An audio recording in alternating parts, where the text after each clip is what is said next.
নমস্কার প্রিয় শ্রোতা বন্ধুরা, রাধাকৃষ্ণ বেদ পিয়ালি চ্যানেলে আমি পিয়ালি আছি আজকে আপনাদের সাথে শ্রীমদ্ ভগবত গীতা পাঠ করে শোনানোর জন্য। প্রিয় শ্রোতা বন্ধুরা, আশা করছি আপনারা সবাই ভালো আছেন এবং সুস্থ আছেন। আজকের আলোচ্য বিষয়বস্তু শ্রীমদ্ ভগবত গীতার পঞ্চদশ অধ্যায় পুরুষোত্তম যোগের পঞ্চম শ্লোক। ভগবান কি বলছেন এই শ্লোকে?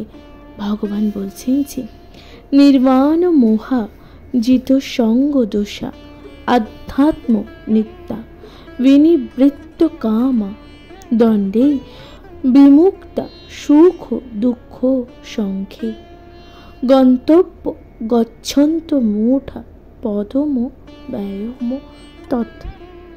এই যে ভগবান এই কথাটি বলছেন, এর অনুবাদে ভগবান কি বলছেন? ভগবান শ্রীকৃষ্ণ এর অনুবাদে বলছেন, যারা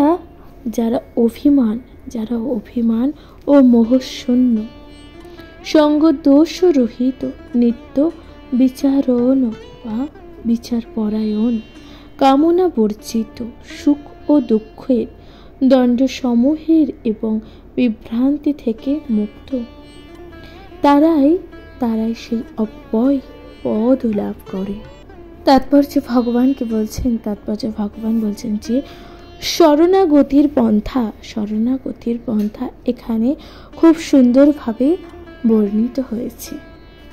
তার প্রথমে যোগ্যতা হচ্ছে গর্বের সাথে মোহাচ্ছন্ন না হওয়া। কারণ বদ্ধ জীব নিজেকে জড় প্রকৃতির অধিপতি বলে মনে করে, গর্বস্ফীত। তাই পরমেশ্বর ভগবানের শ্রীচরণে আত্মসমর্পণ করা তার পক্ষে খুবই কঠিন। যথার্থ জ্ঞান অনুশীলনের মাধ্যমে তাকে জানতে হবে যে সে জড় প্রকৃতির অধিপতি নয়। এই যে ভগবান বলছেন, যথার্থ জ্ঞান অনুশীলনের মাধ্যমে তাকে জানতে হবে যে সে এই যে জড় প্রকৃতির অধিপতি নয়। অধিপতি পরমেশ্বর ভগবান শ্রীকৃষ্ণ। তাহলে এই যে জড় জগতের অধিপতিকে? পরমেশ্বর ভগবান শ্রীকৃষ্ণ। অহংকার জনিত মোহ থেকে কেউ যখন মুক্ত হয়, অর্থাৎ অহংকার জনিত মোহ থেকে কোনো ব্যক্তি বা কোনো মানুষ যখন মুক্ত হয়, তখন সেই আত্মসমর্পণের পন্থা শুরু করতে পারে। সে সর্বদাই এই যে জড় জগতের সম্মানে আকাঙ্ক্ষা করে, তার পক্ষে পরমেশ্বর ভগবানের চরণে আত্মসমর্পণ করা সম্ভব নয়। মোহের দ্বারা আচ্ছন্ন হয়ে পড়ার ফলেই অহংকারের উদয় হয়। কারণ জীব যদিও অল্প দিনের জন্য এখানে আসে এবং তারপর বিদায় নিয়ে চলে যায়, তবুও মূর্খের মতন সে নিজেকে এই জগতের অধীশ্বর বলে মনে করে। এভাবেই সে সবকিছু জটিল করে তোলে এবং তার ফলে সে সর্বদাই দুর্দশাগ্রস্ত। এই ধারণার বশীভূত হয়ে সমস্ত জগৎ চালিত হচ্ছে। অর্থাৎ এই যে জগতের বা এই যে ধারণার বশীভূত হয়ে সমস্ত জগৎ তাহলে কি হচ্ছে? চালিত হচ্ছে। মানুষ মনে করেছে যে সারা পৃথিবীটাই মানব সমাজের সম্পত্তি। অর্থাৎ মানুষ মনে করেছে যে এই যে সারা পৃথিবীটাই মানব সমাজের সম্পত্তি এবং মিথ্যা মালিকানার ভ্রান্ত বোধ তারা পৃথিবীটাকে ত্যাগ করে নিয়েছে। মনুষ্য সমাজ যে এই জগতের মালিক, সেই ভ্রান্ত ধারণা থেকে মুক্ত হতে হবে। এই ধরনের ভ্রান্ত ধারণা থেকে মুক্ত হলেই পারিবারিক, সামাজিক, জাতীয়তা বোধেরও ভ্রান্ত ধারণা থেকে মুক্ত হওয়া যায়। এই সমস্ত মিথ্যা বন্ধনগুলি মানুষকে জড়জগতে আবদ্ধ করে রাখে। এই যে স্তর অতিক্রম করার পর বিদ্য জ্ঞান অনুশীলন করতে হবে। ভগবান বলেছেন যে যথার্থ জ্ঞান চর্চার মাধ্যমে তাকে জানতে হবে কোন জিনিসগুলি তার এবং কোন জিনিসগুলি তার নয়। আর সব কিছু সম্বন্ধে যথার্থ জ্ঞান লাভ হলে মানুষ সুখ দুঃখ, আনন্দ বেদনার দ্বন্দ্বভাব থেকে মুক্ত হয়। সে তখন পূর্ণ জ্ঞান লাভ করে। তখন কেবল পরমেশ্বর ভগবানের শ্রীচরণে আত্মসমর্পণ করা সম্ভব হয়। প্রিয় শ্রোতা বন্ধুরা, তাই ভগবান শ্রীকৃষ্ণ বলছে তখন কেবলই পরমেশ্বর ভগবানের শ্রীচরণে আত্মসমর্পণ করা সম্ভব হয়। তাহলে এখানে সমাপ্ত হচ্ছে পঞ্চদশ শ্লোকের পঞ্চম শ্লোক। প্রিয় শ্রোতা বন্ধুরা, আশা করছি তা আপনাদের ভালো লাগছে।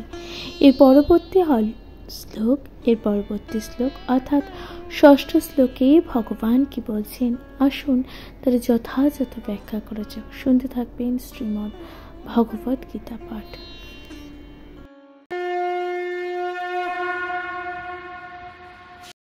নমস্কার প্রিয় শ্রোতা বন্ধুরা, ভগবান শ্রীকৃষ্ণ পঞ্চদশ শ্লোকে ষষ্ঠ শ্লোকে কি বলেছেন, ভগবান শ্রীকৃষ্ণ কি বলেছেন আসুন তা ব্যাখ্যা করা যাক।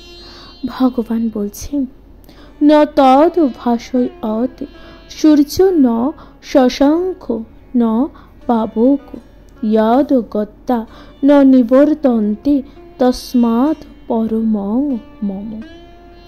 অনুবাদে ভগবান বলছেন যেখানে গেলে আর এই জগতে ফিরে আসতে হয় না। আমার সেই পরম ধামকে সূর্য, চন্দ্র, অগ্নি বা বিদ্যুৎ আলোকিত করে না। তাৎপর্যে ভগবান বলছেন চিন্ময় জগৎ বা পরমেশ্বর ভগবান শ্রীকৃষ্ণ ধাম, কৃষ্ণলোক বা গোলক ও বৃন্দাবন সম্বন্ধে এখানে বর্ণনা করা হয়েছে। তাহলে এখানে কি বর্ণনা করা হয়েছে? এখানে শ্রীকৃষ্ণের ধাম, কৃষ্ণলোক বা গোলক ও বৃন্দাবন সম্বন্ধে এখানে বর্ণনা করা হয়েছে। চিদাকাশে সূর্য কিরণ, চন্দ্র কিরণ, অগ্নি অথবা বৈদ্যুতিক শক্তিরও কোনো প্রয়োজন হয় না। কারণ সেখানে সমস্ত গ্রহই জ্যোতির্ময়। এই ব্রহ্মাণ্ড কেবল একটি সূর্য গ্রহ, অর্থাৎ এই যে ব্রহ্মাণ্ডের একটি গ্রহ হচ্ছে সূর্য, হচ্ছে জ্যোতির্ময়। উজ্জ্বল জ্যোতির দ্বারা বিচ্ছুরিত হয়ে ব্রহ্মজ্যোতি নামক চিদাকাশে প্রকাশ হয়। প্রকৃতপক্ষে এই যে ব্রহ্মজ্যোতি বিচ্ছুরিত হয় শ্রীকৃষ্ণের আলোয় গোলক বৃন্দাবন থেকে। সেই অত্যুজ্জ্বল জ্যোতির কিংদংশন মহোত্তর দ্বারা আচ্ছাদিত, সেটাই জড়জগৎ। এই যে জড়জগৎ ছাড়া সেই জ্যোতির্ময় আকাশের সমস্ত স্থানে চিন্ময় গ্রহলোক সমূহে পরিপূর্ণ, যাদের বলা হয় বৈকুণ্ঠ, এবং তাদের মধ্যে প্রধান হল গোলক বৃন্দাবন। জীব যতক্ষণ প্রচণ্ড অন্ধকার জন্য জড়জগতে থাকে, জীব যতক্ষণ পর্যন্ত অন্ধকার জন্য এই যে জড় জগতে থাকে ততক্ষণ বদ্ধ জীবন যাপন সে পালন করে।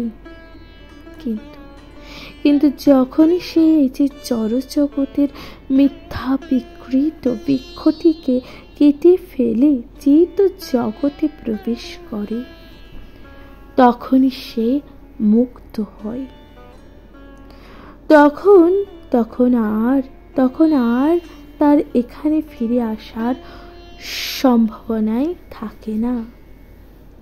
বদ্ধ অবস্থায় জীব নিজেকে জড় জগতের অধীশ্বর বলে মনে করে, অর্থাৎ বদ্ধ অবস্থায় জীব নিজেকে বদ্ধ জগতের অধীশ্বর বলে মনে করে।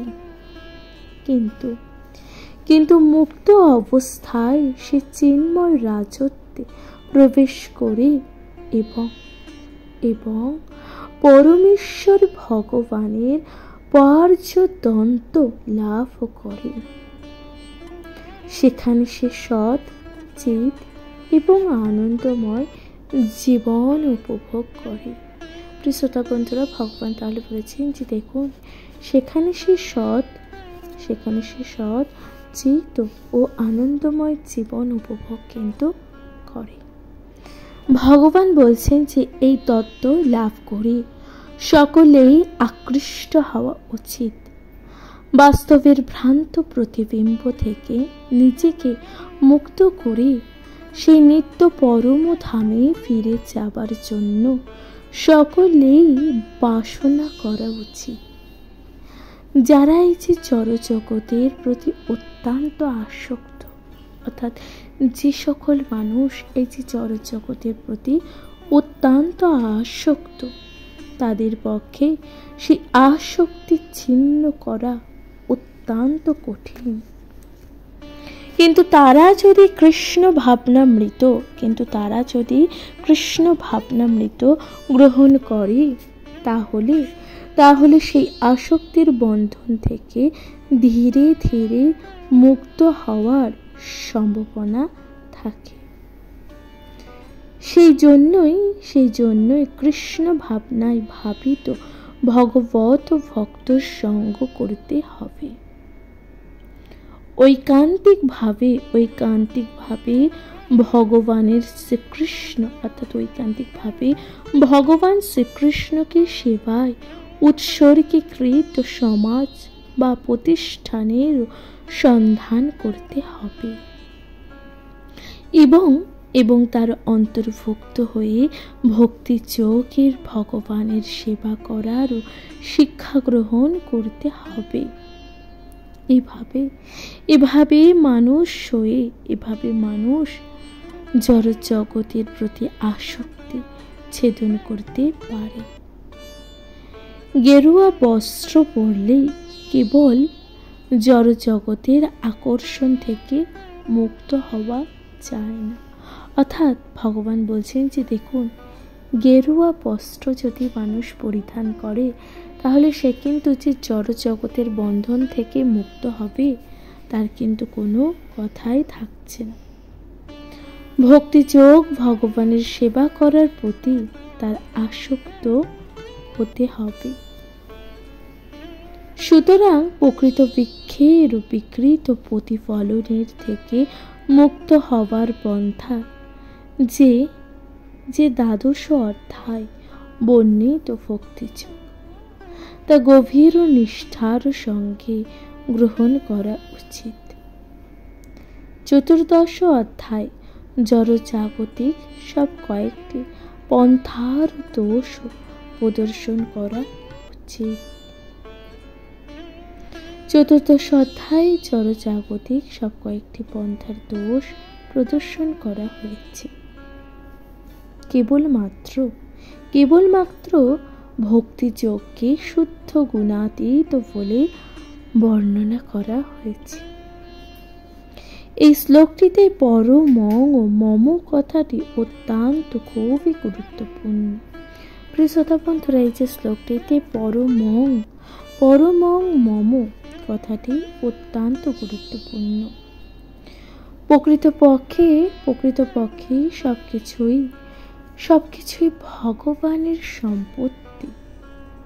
কিন্তু চিত জগতের হচ্ছে পরমম অর্থাৎ শরীরপূর্ণ কঠোপনিষদে প্রতিপন্ন করে বলা হয়েছে যে চিত জগতে সূর্যকিরণ, চন্দ্রকিরণ ও তারকা মণ্ডলীরও কোনো প্রয়োজনই নেই। তাই ভগবান বলছেন ন তত্র সূর্য ভাতি ন চন্দ্র তারকম, কারণ সমগ্র চিদাকাশ পরমেশ্বর ভগবানের অন্তরঙ্গ শক্তির দ্বারা উদ্ভাসিত। সে পরম ধাম প্রাপ্ত হবার চাই কেবল ভগবানের চরণে আত্মসমর্পণের মাধ্যমে। এছাড়া অন্য কোনো উপায়ে তা সম্ভব হয় না। তাই ভগবান বলছে এছাড়া অন্য কোনো উপায় কিন্তু তা সম্ভব হয় না। আশা করছি তা আপনাদের ভালো লাগছে। প্রিয় শ্রোতা বন্ধুরা, তাহলে এখানে সমাপ্ত হচ্ছে ষষ্ঠ শ্লোক। আশা করছি তা আপনাদের ভালো লাগছে। পরবর্তী শ্লোক অর্থাৎ সপ্তম শ্লোকে ভগবান শ্রীকৃষ্ণ কি বলছেন, আসুন তার যথাযথ ব্যাখ্যা করা যাক। শুনতে থাকবেন শ্রীমদ্ ভগবত গীতা পাঠ।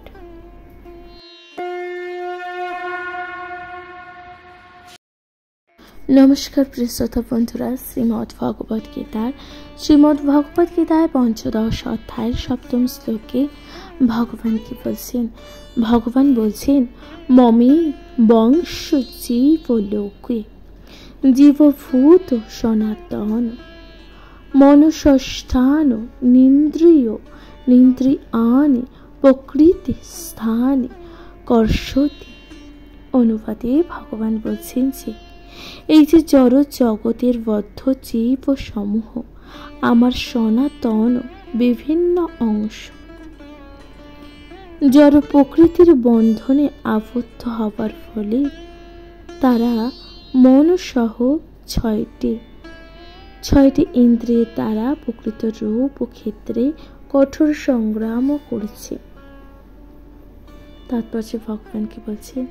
তাৎপর্য ভগবান বলছেন যে এই যে শ্লোকটিতে জীবের যথার্থ পরিচয় সম্বন্ধে বর্ণনা করা হয়েছে। সনাতনভাবে জীব ভগবানের অতি ক্ষুদ্র বিভিন্ন অংশ। এমন নয় যে বদ্ধ অবস্থায় জীব স্বতন্ত্র হয়ে পড়ে এবং মুক্ত অবস্থায় ভগবানের সঙ্গে একভূত হয়ে যায়। সনাতন ভাবে জীব ও সত্তা ভগবানের অতি ক্ষুদ্রাতি ক্ষুদ্র অংশস্বরূপ। এখানে স্পষ্টভাবে উল্লেখ করা হয়েছে যে সনাতন বৈদিক তথ্য অনুসারে ভগবান নিজেকে অনন্ত রূপে প্রকাশ করেছে, যার মুখ্য প্রকাশকে বলা হয় বিষ্ণু তত্ত্ব এবং গৌণ প্রকাশকে বলা হয় জীব সত্তা। পক্ষান্তরে বলা যায় যে বিষ্ণু তত্ত্বের সাংশ প্রকাশ এবং জীব সত্তা বিভিন্ন অংশের প্রকাশ। তার সাংশ প্রকাশের তিনি রামচন্দ্র, নৃসিংহদেব, বিষ্ণুমূর্তি এবং বিভিন্ন বৈকুণ্ঠ লোকের অধীশ্বর আদি বিভিন্ন রূপে প্রকাশিত হন। বিভিন্ন অংশ প্রকাশ জীব সমূহ ভগবানের নিত্য দাস। পরমেশ্বর ভগবানের সাংস প্রকাশ স্বরূপের স্বতন্ত্র স্বরূপগুলি নিত্য। তেমনি বিভিন্ন অংশ জীবদের স্বতন্ত্র পরিচয় রয়েছে। ভগবানের ক্ষুদ্রাতি ক্ষুদ্র অংশ হবার ফলে ভগবানের গুণাবলীর অনুসদৃশ্য অংশ জীবদের মধ্যে রয়েছে, যার মধ্যে স্বাতন্ত্র্য হচ্ছে একটি। স্বতন্ত্র আত্মারূপে প্রতিটি জীবেরও ব্যক্তিগত স্বাতন্ত্র্য ও ক্ষুদ্র স্বাধীনতা রয়েছে। সেই ক্ষুদ্র স্বাধীনতার অপব্যবহারের করার ফলে জীবাত্মা বদ্ধ হয়ে পড়ে এবং স্বাধীনতার যথাযথ ব্যবহারের ফলে সে সর্বদাই মুক্ত থাকে। উভয় ক্ষেত্রে সে পরমেশ্বর ভগবানের মতে গুণগতভাবে নিত্য। মুক্ত অবস্থায় সে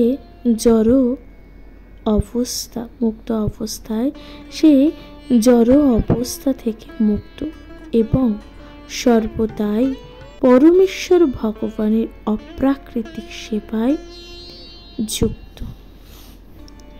বদ্ধ অবস্থায় সে জড় প্রকৃতির গুণেরও দ্বারা প্রভাবিত থাকে এবং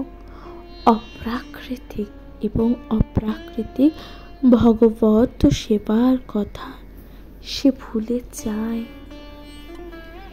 ভগবান তাই বলছেন যে দেখুন, ভগবান বলছেন তার ফলে এই যে জড় জগতে তার অস্তিত্ব বজায় রাখার জন্য তাকে কঠোর সংগ্রাম করতে হয়। ভগবান বলছেন কেবলমাত্র কুকুর, বিড়াল, মানুষ নয়, এমনকি জড় জগতে নিয়ন্ত্রণ রূপে ব্রহ্মা, শিব এবং এমনকি বিষ্ণু পর্যন্ত ভগবান অর্থাৎ পরমেশ্বর ভগবানের অবিচ্ছেদ্য অংশ বিশেষ। তারা সকলেই নিত্য। তাদের প্রকাশ সাময়িক নয় এবং কর্ষতে সংগ্রাম করা অথবা জোর করে আঁকড়ে ধরা কথাটি কিন্তু খুবই তাৎপর্যপূর্ণ। বদ্ধ জীব যেন লৌহ শৃঙ্খল রূপে অহংকারের দ্বারা শৃঙ্খলিত এবং তার মনে হচ্ছে তার মুখ্য প্রতিনিধি যে তাকে জড় অস্তিত্বের মধ্যে ঘুরিয়ে নিয়ে বেড়াচ্ছে। মন যখন সত্যগুণে অধিষ্ঠিত থাকে তখন তার কার্যকলাপ ভালো, এবং মন যখন রজগুণে অধিষ্ঠিত থাকে তখন তার কার্যকলাপ পীড়াদায়ক, এবং মনও যখন তমগুণে থাকে তখন সে নির্মতর প্রজাতি রূপে বিচরণ করে। এই শ্লোকে এটি স্পষ্টভাবে বোঝা যাচ্ছে যে বদ্ধ জীবাত্মার মন ও ইন্দ্রিয় সমন্বিত জড় দেহের দ্বারা আবৃত, এবং সে মুক্তি প্রাপ্ত হলে তার এই যে জড় আবরণ বিনাশ প্রাপ্ত হয়, কিন্তু তার চিন্ময় দেহ স্বতন্ত্র স্বরূপে প্রকাশিত হয়। মাধ্যন্দ্রিনায়ন শ্রুতিতে এই যে জড় জগতে এই তথ্যগুলি প্রদান করা হয়েছে যে স স বা এষ ব্রহ্মনিষ্ঠ ইদং শরীরং মর্তমতি সৃজ্য ব্রহ্মাভি সম্পদ্য ব্রহ্মাণ্য পশ্যতি ব্রহ্মাণ শ্রীণোতি ব্রহ্মণ্যৈ বেদং সর্বমনুভবতি। এখানে বলা হয়েছে যে যখন জীবাত্মা তার জড় আবরণের পরিত্যাগ করে চেতন ও জগতে প্রবেশ করে, তখন তার চিন্ময় শরীর পুনর্জীবিত হয় এবং তার চিন্ময় শরীরে তিনি পরমেশ্বর ভগবানকে প্রত্যক্ষভাবে দর্শন করেন। তিনি তার সঙ্গে মুখোমুখি হয়ে কথা বলতে পারেন, তার কথা শুনতে পারেন এবং যথাযথভাবে পরমেশ্বর ভগবানকে উপলব্ধি করতে পারেন। স্মৃতিশাস্ত্র থেকে জানতে পারা যায় যে বসন্তি যত্র পুরুষা সর্বে বৈকুণ্ঠ মূর্তয়, বৈকুণ্ঠ লোকে সকলেই পরমেশ্বর ভগবানের মতো রূপ নিয়ে বিরাজ করেন। সেখানে বিষ্ণুমূর্তির প্রকাশ এবং তার বিভিন্ন অংশ জীবাত্মাদের দেহের গঠনের কোনো পার্থক্য নেই। পক্ষান্তরে বলা যায় যে জীব মুক্ত হলে পরমেশ্বর ভগবানের কৃপায় দিব্য শরীর প্রাপ্ত হয়। এখানে মমই বাংশ পরমেশ্বর ভগবানের ক্ষুদ্রাতি ক্ষুদ্র অংশ। কথাটি অত্যন্ত তাৎপর্যপূর্ণ। পরমেশ্বর ভগবানের অনুসদৃশ্য অংশ কোনো জড় পদার্থের খণ্ড অংশের মতো নয়। দ্বিতীয় অধ্যায়ে আমরা ইতিমধ্যেই জানতে পেরেছি যে আত্মাকে খণ্ড খণ্ড করে কাটা যায় না, অর্থাৎ আত্মাকে খণ্ড খণ্ড করে কাটা যায় না। এই অনুসদৃশ্য অংশ জড় জাগতিকভাবে অনুভব করা যায় না। এই যে জড় পদার্থের মতো নয় যে কেটে টুকরো টুকরো করা যায় এবং তারপর আবার জোড়া লাগিয়েও দেওয়া যায়, সেই ধারণা এখানে প্রযোজ্য নয়। কিন্তু ভগবান বলছেন যে কারণ এখানে সংস্কৃত সনাতন নিত্য শব্দটি ব্যবহার করা হয়েছে, তাই ভগবান বলছেন ভগবানের অনুসদৃশ্য অংশগুলি নিত্য। দ্বিতীয় অধ্যায়ের প্রারম্ভে এটি বলা হয়েছে যে প্রতিটি দেহে ভগবানের অনুসদৃশ্য অংশ আত্মা বর্তমান থাকে। দেহিনস্মিন যথা দেহে, সেই যে অনুসদৃশ্য অংশ যখন জড়দেহের বন্ধনে থেকে মুক্ত হয়, তখন চিদাকাশে চিন্ময় গ্রহলোকে তার আদি চিন্ময় দেহপ্রাপ্ত হয়ে পরমেশ্বর ভগবানের সঙ্গ লাভ করার আনন্দ উপভোগ করে। এখানে অবশ্যই এটি বোঝা যাচ্ছে যে পরমেশ্বর ভগবানের অনুসদৃশ্য অংশ হবার ফলে যে গুণগতভাবে ভগবানের সঙ্গে এক ঠিক যেমন সোনার একটি কণাও সোনা।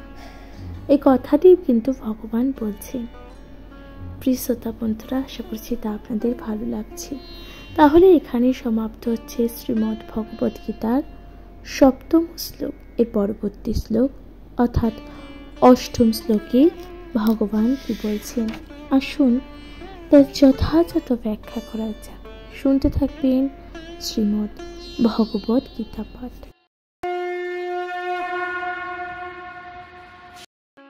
নমস্কার প্রিয় শ্রোতা বন্ধুরা, শ্রীমদ্ ভগবদ গীতার ৫দশ অধ্যায়ে পুরুষোত্তম যোগের 8ম শ্লোকে ভগবান কি বলছেন।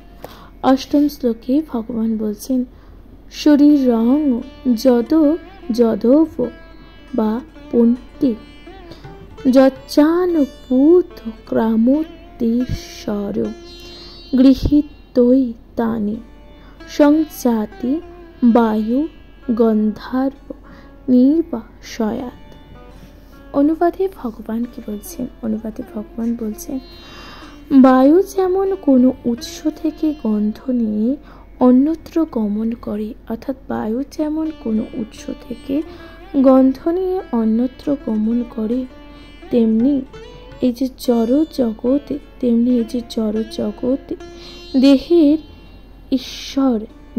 ঈশ্বর জীব এক দেহ থেকে অন্য দেহে তার জীবনে বিভিন্ন ধারণাগুলি নিয়ে যায়। এই কথা কিন্তু ভগবান বলছেন।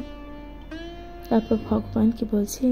ভগবান বলছেন, এখানে জীবকে ঈশ্বর বা তার দেহের নিয়ন্ত্রক বলে বর্ণনা করা হয়েছে। সে যদি ইচ্ছা করে তাহলে সে তার দেহের উচ্চতর শ্রেণীতে উন্নীত করতে পারে এবং সে ইচ্ছা করলে নিম্নতর শ্রেণীতে অধঃপতিত হতে পারে। তার অতি ক্ষুদ্র স্বাধীনতা এই ক্ষেত্রে আছে। ভগবান বলছে এখানে কিন্তু তার অতি ক্ষুদ্র স্বাধীনতার এই ক্ষেত্রে আছে। তার দেহেরও সমস্ত পরিবর্তন তার ওপরেই নির্ভর করে। তার চেতনাকে সে যেভাবে করে তুলেছে তা তার কাছে মৃত্যুর পর পরবর্তী দেহে নিয়ে যাবে। তার চেতনাকে যদি সে একটি কুকুর বা বেড়ালের চেতনার সঙ্গে করে তোলে, তাহলে সে অবশ্যই কুকুর বা বেড়ালের চেতনার মতন করে তোলে।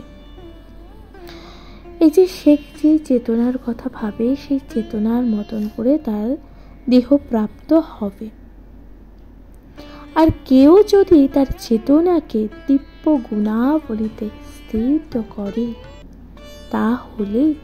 তাহলে সে দেবতাদের মতন দেহ প্রাপ্ত হবে এবং সে কৃষ্ণ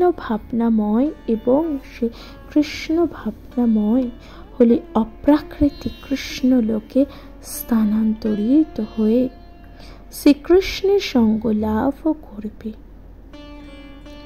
দেহের নাশ হয়ে যাবার সঙ্গে সঙ্গে সে সব কিছুই নাশ হয়ে যাবে। সেই ধারণা ভ্রান্ত। জীবাত্মা এক দেহ থেকে অন্য দেহে দেহান্তরিত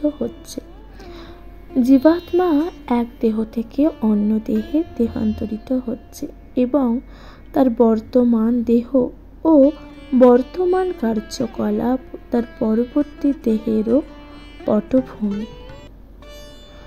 কর্ম অনুসারে জীব একটি ভিন্ন দেহ প্রাপ্ত হয় এবং যথাসময়ে সেই দেহ ত্যাগ করতে হয়।